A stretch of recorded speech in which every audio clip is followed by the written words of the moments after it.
Small groups are not entities unto themselves. They are one component in the overall flow of a life or edge night. This fact gives you the freedom to get to know the teens in your small group. The emphasis is on relationship, and sometimes a little less on asking all of the questions.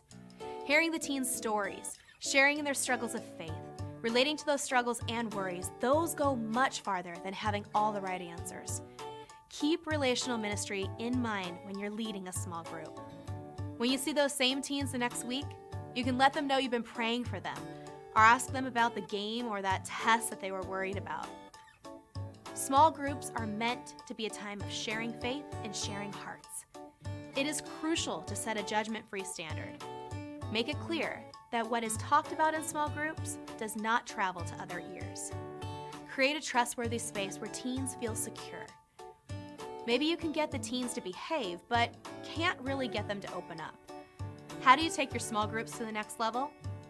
Start by approaching small groups without expectations, other than a desire for discussion and God's will to be done. Not every small group will bring about fantastic discussions or real sharing of the heart.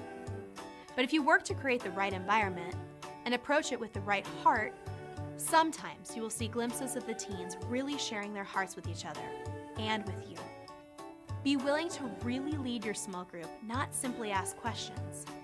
Sometimes you'll ask a question and nothing will be shared for 20 seconds, and it will feel like an hour, or for a minute or more, which will feel like an eternity. Don't be afraid of silence. Sometimes the teens just need to organize their thoughts and muster up a little courage to speak. Cutting in with your answer or putting someone on the spot might get in the way of real sharing. Be willing to fail a little bit by letting a question hang. Also, be willing to press your teens. Don't accept the Sunday school answers.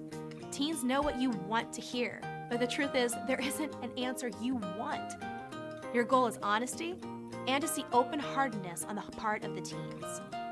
So when you get those one-word answers or those neat churchy answers that don't really share, be willing to push with a follow-up question.